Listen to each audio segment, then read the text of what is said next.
Pose is doing the same thing over there. So I don't know if they're after minerals in the dirt here. There's like old hay, dirt, lots of wood shavings from natural trees, and then tons of birds that hang out up here and then poop. So are they getting minerals? Are they getting soil microbes? But they've been in here doing this for quite a while. It's very interesting. It's a beautiful sunny day here at the Singing Horse Ranch. Tara's lying down.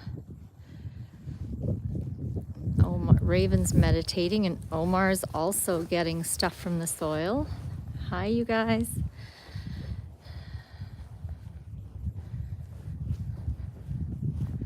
Juno's also going at the ground in here.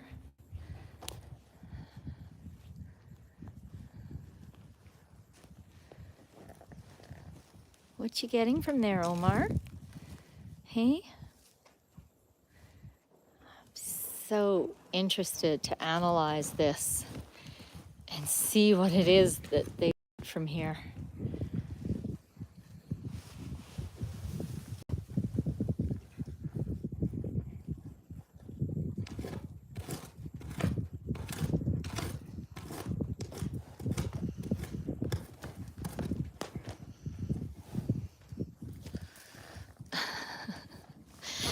Hey, okay. You guys. He thinks you're after his dirt.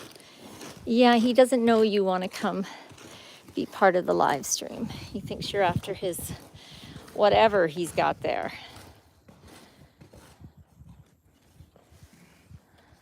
And Junebug's like, I already had enough.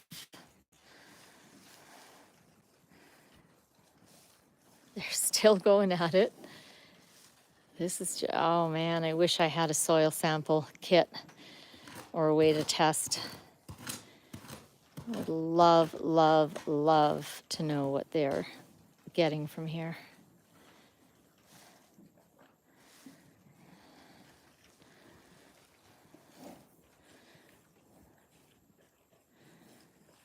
Yeah, exactly. Minerals, soil microbes, what?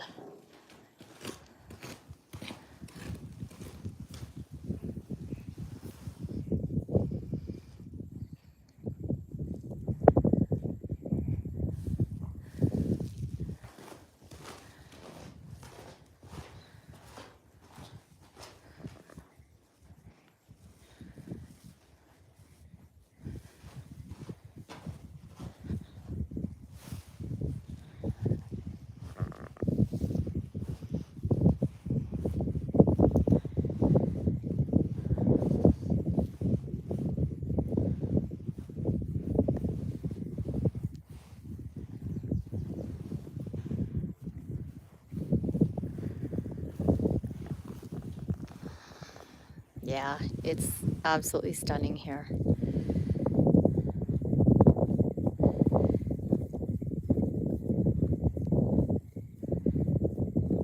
It's already getting not hot, but well, I run cold. So for me, this is just not cold, but for other people, like Dwayne was up there in a t-shirt. I'm still in a coat. But yeah, by the end of May, by the time we do the circle workshop, it's going to be just perfect temperature here.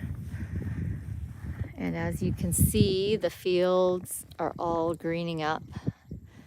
The grass and the forage is growing.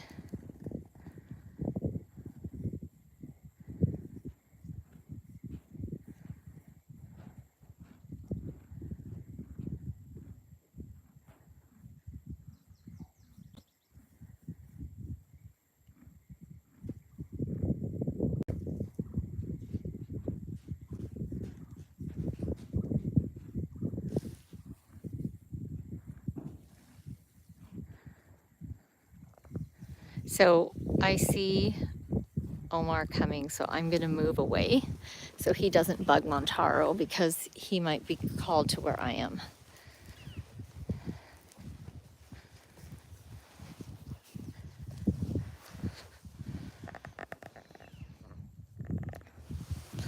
I know, look, Suzanne, look how big Juno is. I mean, he's definitely as tall as Odie. I mean, Omar is a Percheron cross who's standing next to Juno. Now, Juno, the ground's a bit higher where Juno is, but it gives you an idea. There. Thank you, Juno, for moving closer. He's secure. Let me put myself beside Omar so you can have a size comparison. But yeah, I'm really surprised because although I guess Juno is 3/4 Belgian and only 1/4 fjord. So I guess it does make sense that he's as big as he is.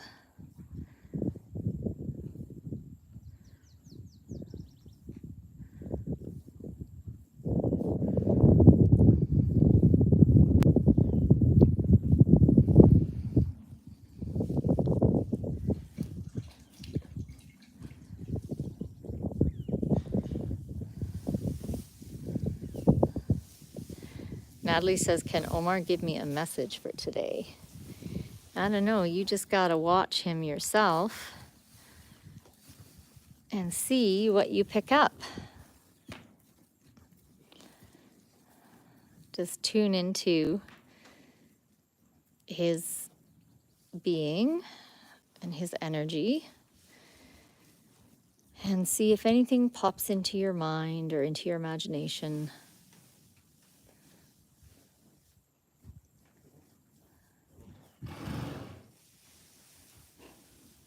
That's what the private Zoom sessions are for people who want to connect personally with the horses and go in, you know, at a fairly deep level. But a lot of times people will connect and get messages just through the videos. But you can always book a session. And if Omar wants to connect with you, he will show up for your session. He did that for a woman just yesterday, actually. And it was very cool, the message he had for her. He was using both energetic and his physical body messaging. And it was exactly where she was at and exactly what she needed.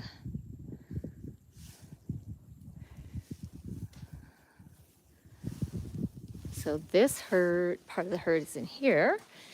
And Sione and Macaw, we still have them separated. Hi, Tove. Look at that June bug. That's a magnificent being right there. Hey, look at his dapples.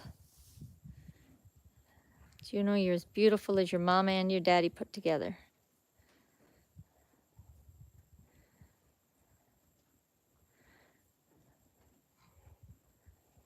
Are you looking at Sione and Macaw? Yeah. Do you want to go in with them, Juno? You could.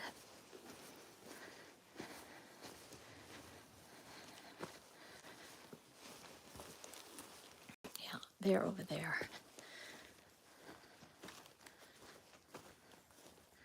Just behind that fence. But I can let Juno in here if he wants to go. Do you want to go in with them, honey? It'd be okay for you to go in by yourself for a bit. So I'm sending him a picture of the area right there where I can let him in. And I'm sending him a picture of him being in there with Sione and Macaw. So he gets clear of what I'm suggesting. Thank you. Yeah, this place is just amazing. So I'm going to now walk over to where I'm asking him to come if he would like to go in to be with Macaw and Sione, and we'll see if he comes over. Because I don't know the timing for these things as well as they do.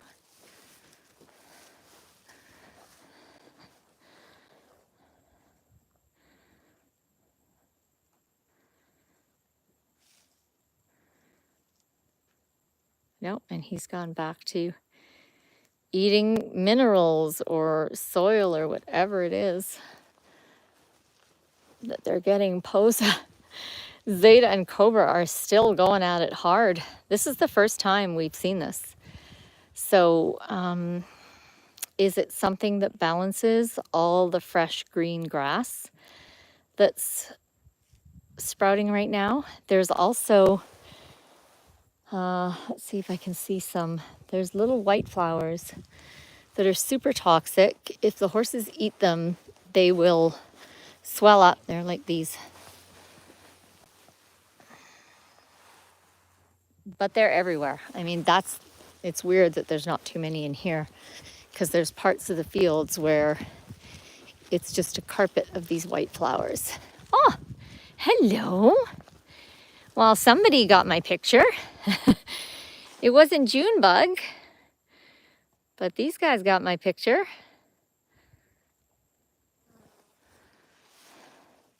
Do you know you want to come in?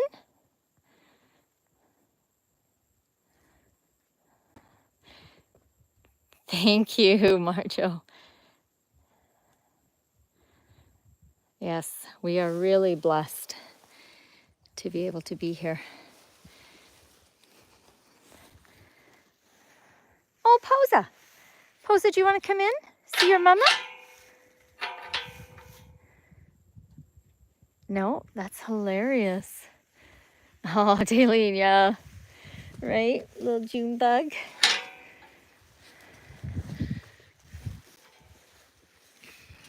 Posa. Posa Bear. Which one of you guys wants to come in? Actually, you two could both come in here. That would be totally fine.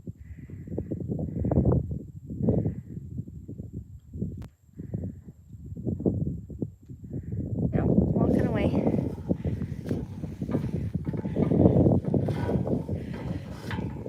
That's what choice looks like. And it also might be that they do want to come in here, but not right now. Or they might have a different idea. Oh, hello, bee.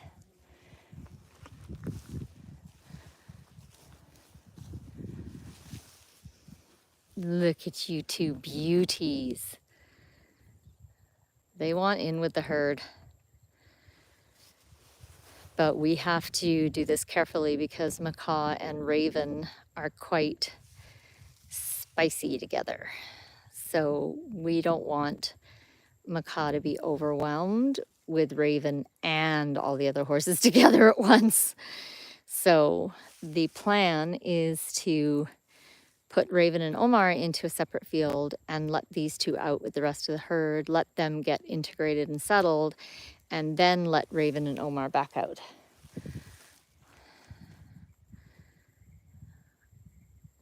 So just because we don't need anybody getting injured. Yeah, especially you. Do you know any good books on animal communication? Well, I'm trying to get Gulas to write one. But let me think. Oh, yes. Oh my gosh, it's on my blog. I did why am I blanking on her name? She's in the UK. I think it starts with an M. Oh my gosh. She's really well known. Thank you. Yes, Margaret Coates.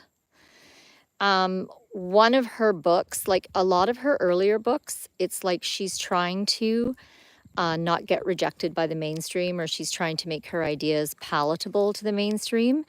And then one of her most recent books is where, for me, it looks like she decides to just tell her own truth and screw what everyone thinks.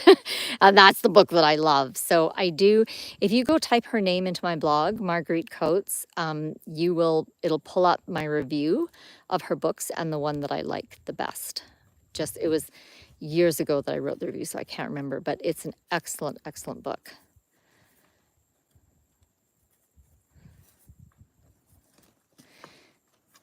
So when you guys say you want a book on animal communication, do you primarily want a how-to, or do you just want stories about animal communication? Like, what kind of book do you want to read?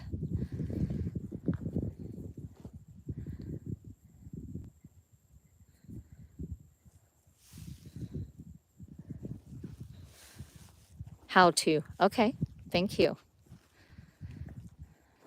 Juno. The process of trusting and communicating. So what that looks like and also how to do it, right?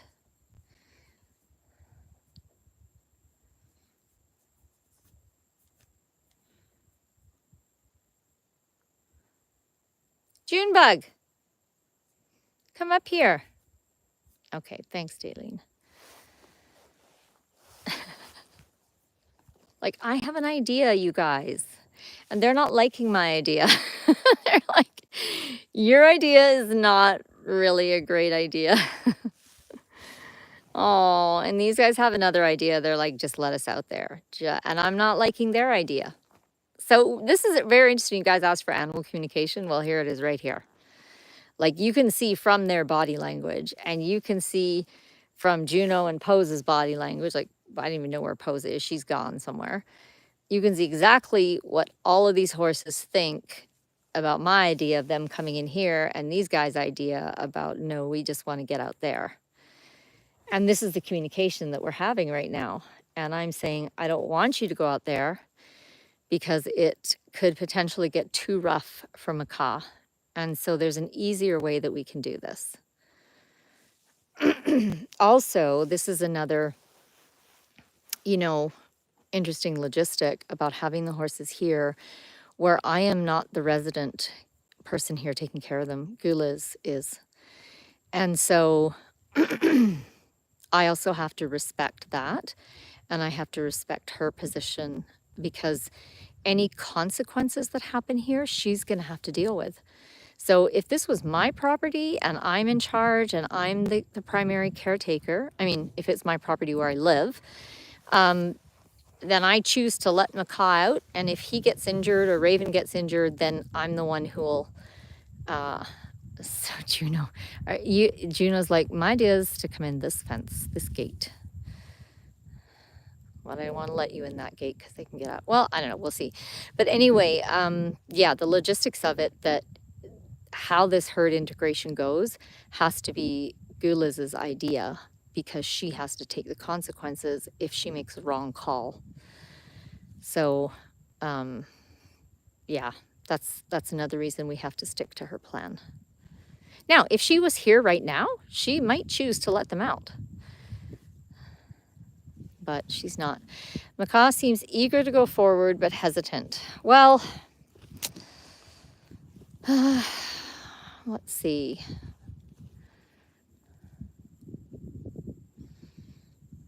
I don't see any, oh, I missed that last one. Stories about horses, what you've discovered, how you look at everything now, your growth, how you looked at a horse when you started, stories that were special to you. Okay, that's awesome. That's a great brief.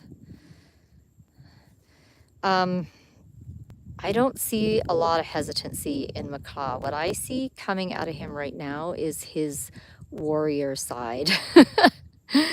And he's just like, let me out there. Let me go out there and dance with the masculine energies that are here. Before today, yes, there was some hesitancy in him, like he wanted to, but he also needed time to adjust. And that's also evidenced by him and Sione's position. So before today, Sione was always in front. Sione was initiating, Macaw was following her. And again, like animal communication, yes, the telepathic is a huge part of it, but animals don't segment things up the way we do. They're not like, well, now that you can hear me telepathically, we will only communicate that way. No.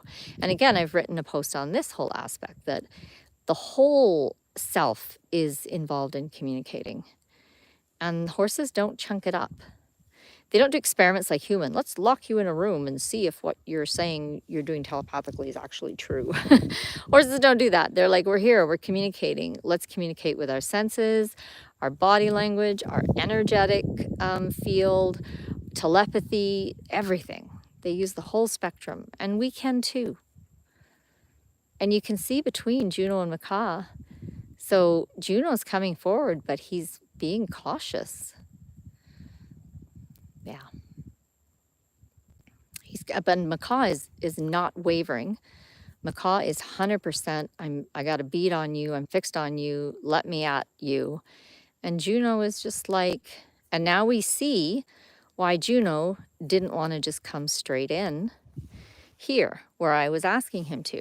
See the roundabout way that he's taking? And when we listen to our horses, we give the opportunity for this communication to take place. If we just decide that we're the human and we know best, and we just be the boss or the leader, which is the politically correct word for boss, we don't give them the opportunity to share their ideas and their wisdom, which for me I've always found is superior to mine. Like it just pretty much is.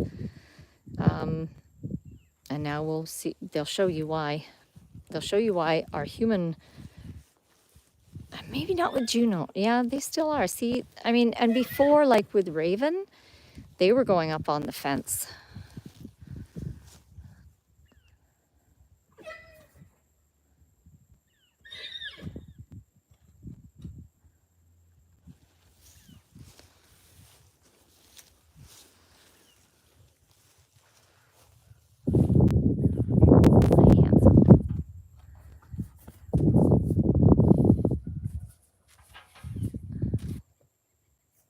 You know, the thing with my approach about the grounding and the spiritual is I firmly believe the body is the densest part of the soul. It's not different. It's not something to be transcended. It's something that we pull the soul down and integrate into the mind and body. So this is great. They're showing you guys why we need to do the introductions gradually, and we can't just throw Macaw out there with 4 dominant males. Would you say that animals are better at communicating than us in the spiritual world? I would say yes, because they spend their whole lives out in nature, 4 hooves on the ground, connected, and they also spend way more of their day meditating than we do. So they're more fluent. Did you just kick Macaw? Macaw's like, yeah, whatever. He's such a tough guy. See, this is Macaw and his warrior. He doesn't care that Sione just kicked him twice. He didn't even move. He's like, whatever. Had enough. Who's whinnying? Oh. Montaro. I had these 2 in with Montaro yesterday for a little bit. And Sione was the most aggressive one. I thought Macaw would be, but no, it was Sione. So that was a bit of a challenge charge from Macaw. So yeah, now I'm seeing Juno's wisdom. I was thinking, oh, you guys will be safe. Juno won't go after you. But what we're seeing here is that these 2 will gang up on Juno. So again, this is the importance of listening to your animals and letting the communication be a 2-way street and letting the time elapse for the communication to be offered and received from all of you.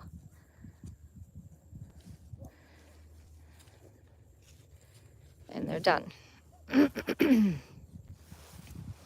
And again, this is confirmation of the wisdom of Gulaz's plan to put Omar and Raven in a field over there and let these 2 out into the herd, which will then contain Posa and Zeta, who are not, I would say, not going to be any kind of threat. I'm pretty sure Cobra's not, so it'll just be, yeah, like then the scales are more balanced for the integration. You see how all of them are walking away? They're like, and we're done here. Okay. This is an old cabin. Yes, that's right. Always the balance, always the integration between the spirituality, the telepathy, and the physical, the grounding into the earth, into the physical body. The body is the subconscious. The body is the densest part of the soul. This cabin, it has been used to keep sheep. So Gula's does handmade. She apprenticed with one of the top artisan rug makers in Turkey. And she does these incredible pieces of art that are wool rugs, handmade, like art rugs. So eventually she would like to get some sheep here and be making those rugs. So that'll be a super cool way. They want, see, they're asking to go in where Montaro is. So you guys, thank you. Give you a little scope of the ranch before we sign off. Look at this place. I'm not kidding you. And there's so many vortex spots on here. And then if you go, so the land, it goes like past the tree line, all the way there, all the way here. I heard that when you meet horses, you should put your back toward them and let them come forward.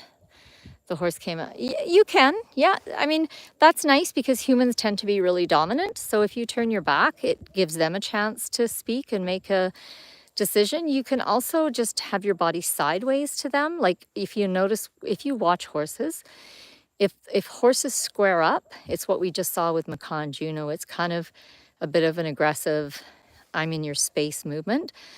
Also think of it, if someone's shooting at you and you're going to be the target and you're square, you've given them the maximum area to hit. But if you turn sideways, now you're a slither, right? So all of this again is the body languaging that takes place with horses. So if you are meeting an unknown horse, personally, I don't know that I'd turn my back on them unless I had a really good read of them, because they could come up behind you and bite you, or they could, like, I don't know who this horse is. I don't know what energies they're running if I've just met them. So I would tend to turn to the side and hold out the back of my hand, which is the equivalent of a horse reaching out his nose for that exploratory sniff. And that's what the wildies appreciate and they seem to like the most. So, oh, they were in a corral. Yeah, okay. So as long as you're out of biting distance from the fence, that's not a problem. But, or if someone's told you, like if these are domestic horses who've worked with people over and over, they're not likely to come up behind you and bite you. But with a wild horse, you may get bitten or kicked because, and their messaging is so subtle because they don't understand that humans are not fluent in telepathy. They expect us to be. So they have already sent us the message. This is what happened with me and Kalia. And her messages were so subtle compared to what I normally receive. And they were so fast that I thought, oh, that was just a picture that my mind created. No, it was a picture from her. And she was like, get away from the fence or I'll hurt you. And I was like, dum, dum, dum, dum. So yeah, it's with wild horses, you have to move to a whole new level of perception. Anyway, why I'm focused on here, way up in that corner and cutting down is the most amazing creek. And it waters the horses, it feeds everything on this incredible land. And the water runs underneath the ground, like all over. You'll walk and you'll see like just natural springs coming up, bubbling up from the land. So for those of you who are looking to buy land, one of the top things is their water. That's, for me, one of the most important criteria. You want to buy a piece of land that has lots of water. This land is in BC. Yep, it's near Vernon. Vernon is the nearest town that you would be able to find on a Google map. No, you're looking for land right now. Awesome. Yeah, so water, number one, and then go out and walk your land. Walk, like, when you're looking with a realtor, go off by yourself. Say to the realtor, can I just go walk by myself for 10 minutes? Walk by yourself and ask the land for a sign. And if that's your land, you will get signs, 100%. 100%. You guys come here, if you can come here for the Circle Workshop, or Gula's is going to be running linking awareness workshops throughout the year, you will feel what I mean by the land. The land here is a very strong communicator, and you will understand exactly. Yeah, and the wildlife, exactly. Like the wildlife may leave something for you, like an antler, or, what sign did I get? I got two signs. The first of all was my daughter. I was, looking at the land and up by the creek and all the rest of it. And there were cows on this land. And she went to hang out with the cows. She laid down and she was not tired. Not only had she had a good night's sleep, she'd slept like 3 hours on the drive up. She laid down, she went into a dead sleep, and the land pulled her under and into the land and took her on a journey for an hour and a half. And she was lying on like a rock and a log, and she never, even if she's sunbathing, she does not fall asleep outside. But the land put her to sleep and took her on a journey, an astral travel journey. And so she came back with lots of really great information and confirmation for me. And then as I was driving, I saw in the middle of this herd of 120 cows was a line back dun that looked exactly like Montaro. And I was like, oh my gosh, Montaro's already here. It was, again, just a really clear sign and symbol. Aside from all of, and again, this is the integration of the spiritual with the physical, right? So we got the spiritual signs, but also, I was looking at how much water is there, how's the drainage, what condition is the soil in. Now, soil, of course, can be regenerated, and we are in process of doing that. We've got right there, we've got some mulch piles, and we're adding moldy hay bales that were left here. So this is going to compost really nicely into some beautiful soil. So there's always, with land, there's just so much to do. There's tons to do. There's Juno. He's back over by Macaw. If you can see, it's quite far in the distance. But yeah, so again, it's that integration of mind, body, spirit. You want your spiritual signs, your energetic signs, but you also want the physical level. You want the stuff that your mind knows is important.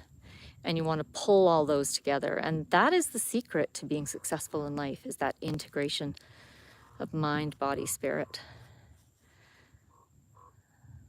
So exciting. Well, I'll do another video when we put them in. And I'm going to sign off for now. You guys, this has been awesome. Thank you so much for joining me here today. Been such a great live stream in this beautiful sun.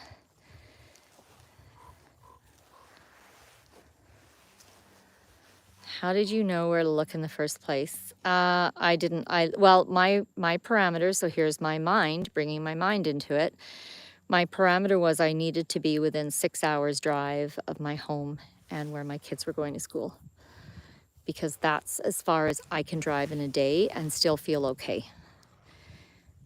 And this place is, if I'm by myself, not pulling a horse trailer, and I'm driving fast, I can get here in 5 hours.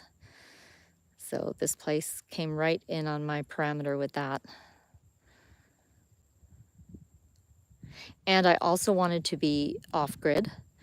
So I didn't want like a farm that was in among a whole bunch of other farms. Like I wanted remote, I wanted wilderness. That was my idea. So this place is remote. You can't get here unless you go down a logging road. Which for some people, they would never want that. They're like, that's too difficult. But that's part of what I love. Like in this live stream, have you heard any cars or motorbikes or lawnmowers? No. See, you're just hearing nature. You're hearing horses' hooves. There's not too many birds out here where I'm standing, but often there's a lot of bird sounds. And that's what I wanted. It's like I'm not going to go live on 160 acres to listen to the harvester next door to me and smell the chicken prison fans when they go off and fumigate on the other side of me. Just no. So get really clear on what you want. Yeah, right? Exactly. Nothing but nature. It's a craving. It is. And I so agree with you, Melanie. It is a total craving.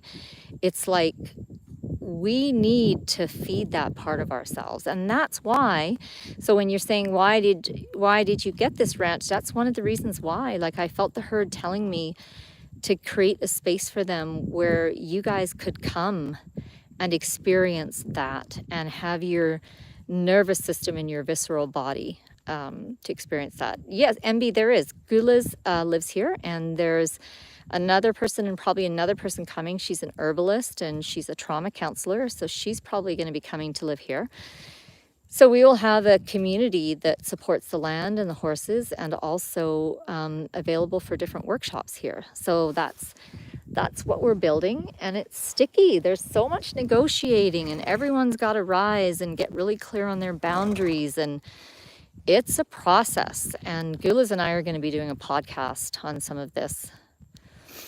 My herd wants me to move them to Canada. Ha! Well, I'd like to move to America. I just had I'd like to set up another ranch in America, and I just had a meeting with a visa counselor consultant yesterday, and I was like, okay, this is going to be so difficult. I should just get a ranch in California and just go there for 5 months of the year. So yeah, you just have to book with a consultant. They'll shortcut your process. They'll let you know. Like if you're serious about wanting to move to Canada, they'll tell you how to do it. They often know loopholes. Let me know when you need an energetic photographer. Oh, wow. So cool. So cool. Well, Melanie, the way to do that is to come here for a workshop, make a connection with the horses, with Gulas. She's ranch manager. She's in charge of her ecosystem that she's building here. And if you're meant to be here, she'll know it, you'll know it, the herd will know it. How do I find a consultant? Just go on the internet and Google American immigrating to Canada consultant and American immigrating to Canada lawyer, right? And it'll pull up. They're immigration lawyers that specialize in cross-country immigration. I speak on the energy vortex and the landscape. Okay, that's a subject for another video, and maybe I can get Gulas to film that for you guys and take you up to one of the vortex spots. That's a really great idea. Thank you for that. All right, I am actually saying goodbye now. Love to all of you. You're very welcome. And until the next time, Singing Horse Ranch.